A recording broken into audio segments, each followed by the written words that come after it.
During World War II, the Truk Islands, now Truk Lagoon, in the Caroline Islands, became one of the most formidable fortresses of the Imperial Japanese Navy.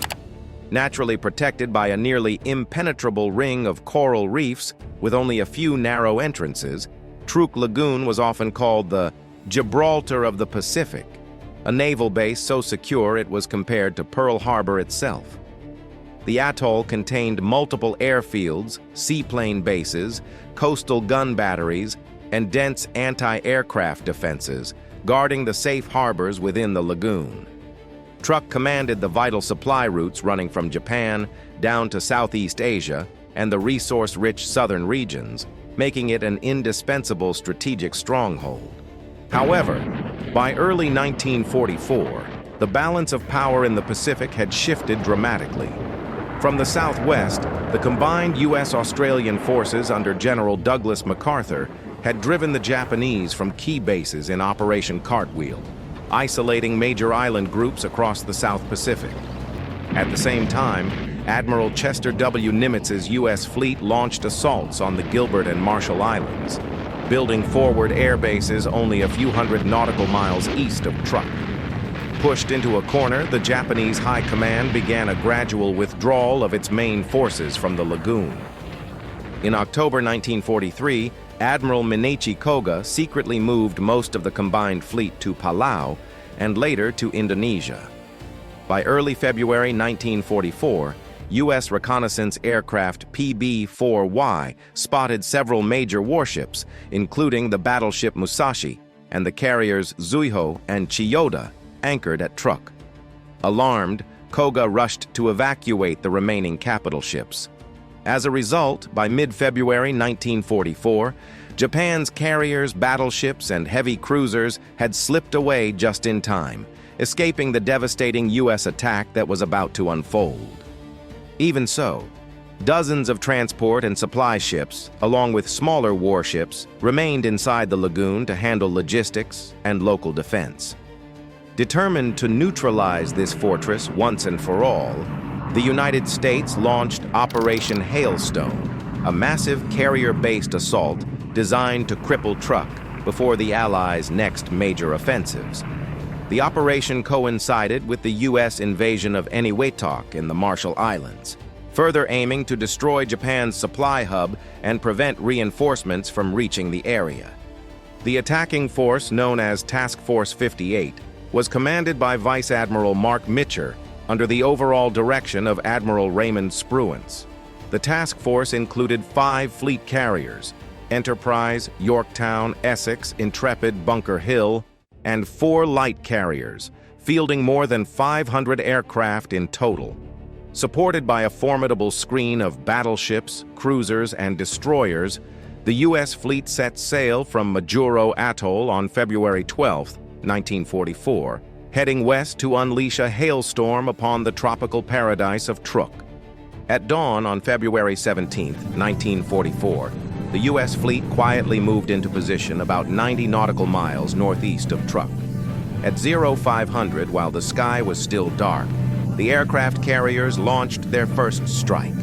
The roar of engines tore through the early morning stillness as hundreds of American planes took off, slipping in under low cloud cover to reach their targets unseen by Japanese radar.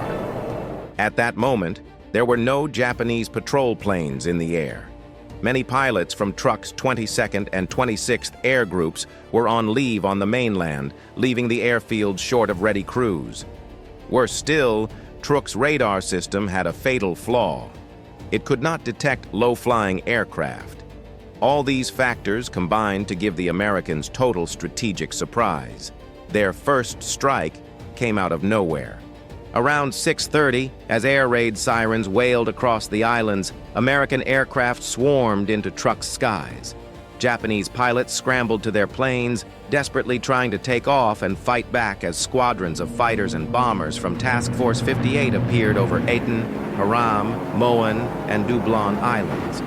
Though the Japanese had more than 300 aircraft stationed there, only about half managed to get airborne, and they were quickly thrown into a hopeless dogfight. The once feared Mitsubishi A6M0 fighters, symbols of early Japanese air supremacy, were now badly outclassed by the modern F-6F Hellcats of the U.S. Navy. With superior speed, firepower, and the advantage of surprise, the American pilots swept the Japanese from the sky. By noon, roughly 30 Zeros had been shot down, while only 4 Hellcats were lost. With the skies firmly under their control, the Americans turned their firepower on the ground. Waves of F-6Fs, SBD Dauntless dive bombers, and TBF Avenger torpedo bombers pounded airfields, fuel depots, radar stations, and anti-aircraft positions. Within hours, the airfield on Eaton Island, the seaplane base on Moen, and numerous key installations were in flames. More than 40 Japanese aircraft were destroyed on the ground. In later reconnaissance reports, U.S. pilots noted that they encountered strong resistance only in the morning. By the afternoon, there were virtually no Japanese planes left to challenge them. Having achieved total air superiority, the U.S. Navy turned to its main objective: the annihilation of the enemy fleet trapped inside the lagoon. Throughout February 17th, American pilots carried out more than 30 bombing runs against Japanese shipping clustered in Truk's harbors. Squadron after squadron of SBD Dauntless dive bombers and TBF Avenger torpedo planes rained bombs and torpedoes on the ships below. By nightfall, a staggering 369 1,000-pound bombs, 498 550-pound bombs, and 70 torpedoes had been dropped. Without warning, and with no fighter cover remaining, Japanese crews could do little but rely on anti-aircraft fire from nearby islands. Across the lagoon, chaos reigned. Transport ships, supply vessels, and small warships were hit one after another, exploding, breaking apart, and sinking into the inferno that once had been a tropical paradise. Amid the storm of bombs and fire, scenes of unimaginable destruction unfolded across Truk Lagoon. Near the anchorage by Dublon Island, Lieutenant Commander James D. Ramage, leader of Bombing Squadron 5B-10 from the carrier USS Enterprise, dove steeply and released his bombs with deadly precision, striking the oil tanker Hoyo Maru and blowing it apart in a massive fireball that lit up the morning sky. Elsewhere, Captain James E. Bridges of Torpedo Squadron 5T6, aboard the USS Intrepid, heroically guided his Avenger torpedo bomber straight toward the large ammunition ship Ikoku Maru. His bomb pierced the ship's magazine, triggering a cataclysmic explosion that turned the vessel into a blazing sun. The blast was so violent that it obliterated the ship in seconds, and engulfed Bridges' plane as well, killing him and his entire crew instantly. In return, Ikoku Maru was completely annihilated, sinking to the bottom of the lagoon along with hundreds of Japanese soldiers and engineers on board. Meanwhile, smaller Japanese warships were being picked off one after another. To the north, the destroyer Fumizuki was struck midship by a torpedo. Her crew fought through the night to save her, but by dawn, flooding overwhelmed the vessel and she slipped beneath the waves. The destroyer Tachikaze, already grounded on a coral reef since early February, was severely damaged by bombs before an American torpedo hit her engine room. She sank stern first in a raging inferno. Another destroyer, Oiti, was struck by a torpedo and snapped in two, sinking almost instantly, with over 170 men lost. As for the famed lucky ship, Shigure, a veteran survivor of many battles, this time she was not spared. A bomb hit her number 2 gun turret, killing 21 sailors and wounding 45 more. Badly damaged, but still afloat, Shigure managed to limp back to Japan, narrowly escaping destruction at Truk. By midday on February 17th, Japan's air defenses were virtually wiped out. American planes roamed freely in small groups, scouring the lagoon and hunting down any vessels still trying to flee. The light cruiser Naka, flagship of Japan's 4th Cruiser Division, attempted to escape westward amid the chaos, pushing her engines to the limit. But at 2 p.m., She was spotted 35 nautical miles west of Truk by aircraft from the carriers Bunker Hill and Cowpens, Task Group 58.3. A formation of SB-2C Helldiver dive bombers and TBF Avenger torpedo planes swooped in for the kill, dropping bombs and torpedoes in rapid succession. Within minutes, Naka took at least one bomb and one torpedo hit, broke in two, and sank beneath the waves, taking 240 officers and sailors down with her. Her commander, Rear Admiral Ichimaru, was thrown overboard by the blast but survived, later rescued by a nearby Japanese destroyer. The heavy destruction of the first day still did not satisfy Admiral Raymond Spruance. Determined to deliver a final crushing blow, he ordered one last sweep to wipe out any remaining targets. Late in the afternoon of February 17th, Spruance detached a special surface action group codenamed Task Group 50.9, composed of the battleships Iowa and New Jersey, the heavy cruisers Minneapolis and New Orleans, and 4 destroyer escorts. Their mission: to enter Truk Lagoon and hunt down any Japanese ships still afloat. At the entrance to the lagoon, TG 50.9 encountered a small Japanese formation attempting to flee.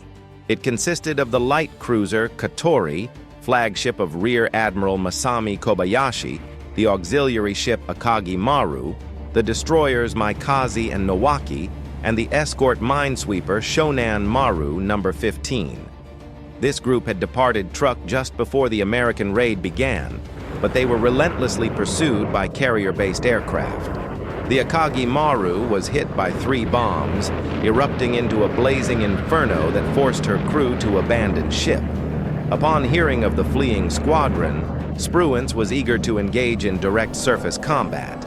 He ordered Admiral Mark Mitcher to cease all airstrikes against the escaping ships, insisting that TG 50.9 would handle it the traditional way, with naval gunfire.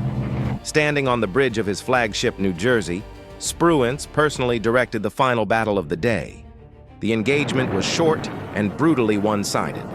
The Katori, already holed and on fire after taking 7 bombs and a torpedo from earlier air attacks, still fought back with her remaining guns until the very end. The American warships closed in for the kill.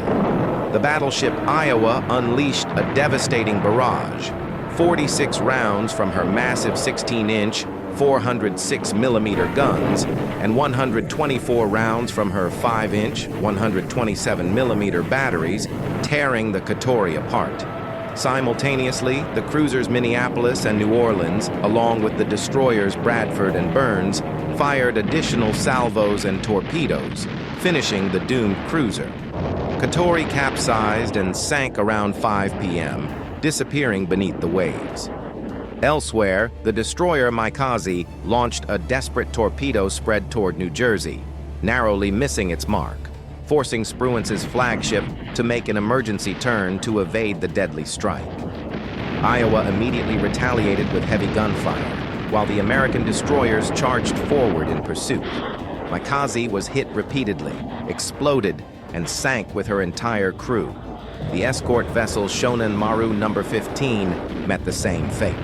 Only the destroyer Nowaki managed to escape into the night, becoming the sole survivor of the Japanese flotilla after its disastrous defeat at Truk. As dusk fell on February 17th, the Japanese launched a desperate counterattack. Using the cover of night, they sent out a wave of B-5N Kate torpedo bombers in a suicidal attempt to strike back. From sunset until around 10 p.m., small groups of 2 or 3 Kates flew low over the waves, trying to slip through the layers of American fighter patrols and the fleet's dense anti-aircraft barrage to reach the carriers. Most were spotted and shot down before they could get close, but one managed to break through. At 10:11 p.m., a thunderous explosion shook the darkness as a torpedo from the lone Japanese attacker slammed into the side of the carrier USS Intrepid CV-11. The impact blew apart one of her propeller shafts, rocking the ship violently. 11 American sailors were killed and many more wounded. Admiral Raymond Spruance was forced to order Intrepid out of formation for emergency repairs, a process that would take nearly 6 months before the carrier returned to combat in August 1944. It was the first, and almost the only, serious loss suffered by the U.S. Navy during Operation Hailstone. Unwilling to give the Japanese any time to recover, Admiral Mark Mitcher took a daring step. He ordered a night strike. Just after midnight on February 18, 1944, the U.S. Navy launched its first-ever night air attack in history. 12 TBF-1C Avenger bombers from Squadron VT-10 aboard USS Enterprise, each carrying 4 250-kilogram bombs, silently flew toward Truk under starlit skies. Throughout the night, they took turns pounding the remaining Japanese ships. In total, the squadron carried out 25 attack runs, scoring 13 direct hits and igniting 7 massive fires among anchored vessels. Explosions echoed through the night as columns of flame lit up the horizon over Truk Lagoon, signaling the inevitable destruction of Japan's remaining fleet. At dawn on February 18, 1944, Operation Hailstone entered its final phase. From the carriers Enterprise, Yorktown, Essex, and Bunker Hill, the Americans launched another massive strike on Truk. By then, Japanese defenses were completely shattered. No aircraft rose to challenge them. U.S. planes freely selected their targets, bombing and burning everything that remained. Fuel depots, ammunition dumps, hangars, and supply bases on Dublin and Eaton Islands were obliterated one by one. Columns of black smoke rose hundreds of meters into the sky as an estimated 17,000 tons of Japanese fuel reserves went up in flames that morning. After 36 hours of relentless bombardment, by the afternoon of February 18th, Admiral Spruance concluded that all strategic objectives had been achieved. He ordered the operation terminated and directed the fleet to regroup and withdraw from Truk's waters before nightfall. Operation Hailstone ended in an overwhelming victory for the United States Navy. Over the course of February 17th to 18th, 1944, Task Force 58 carried out 1,250 sorties, dropping around 400 tons of bombs and torpedoes that completely crippled Truk. Japan lost 250 to 275 aircraft, over 75% of its supply depots, 17,000 tons of fuel, and nearly 200,000 tons of cargo. At sea, Japan's losses were devastating. 2 light cruisers, Naka, Katori, 4 destroyers, Fumizuki, Maikaze, Oite, Tachikaze, and more than 40 transport tanker and auxiliary ships were sunk, accounting for nearly 1/10 of all Japanese merchant shipping losses during that 8-month period. By contrast, the U.S. suffered minimal losses: 25 aircraft downed, 40 personnel killed, and no warships sunk, aside from the carrier USS Intrepid, which was heavily damaged. After the battle, the U.S. Navy launched rescue missions for downed pilots. The most remarkable story was that of Lieutenant George M. Blair, VF-9, USS Essex, who was saved when Lieutenant Denver F. Baxter bravely landed his Kingfisher seaplane in enemy waters in broad daylight. Blair clung to the aircraft's wing as Baxter took off under fire, protected by 9 circling Hellcats. The daring rescue earned Baxter the Distinguished Flying Cross and became a symbol of courage and brotherhood amid the inferno of Truk. For Japan, Truk Lagoon forever lost its title as the impregnable fortress. The U.S. Navy's lightning strike stunned Japan's high command and broke its once proud confidence. The base was cut off by Allied air and naval blockades. Without supplies, Japanese troops were left starving and exhausted, their defenses collapsing. Seeing Truk's strategic value vanish, Admiral Chester W. Nimitz canceled plans for an invasion on March 12, 1944, pulling Japan's fang without losing a single soldier. The U.S. then turned its full attention to the Mariana Islands campaign, Saipan, Guam, and Tinian, opening the path to the Central Pacific and ultimately the heart of the Japanese Empire.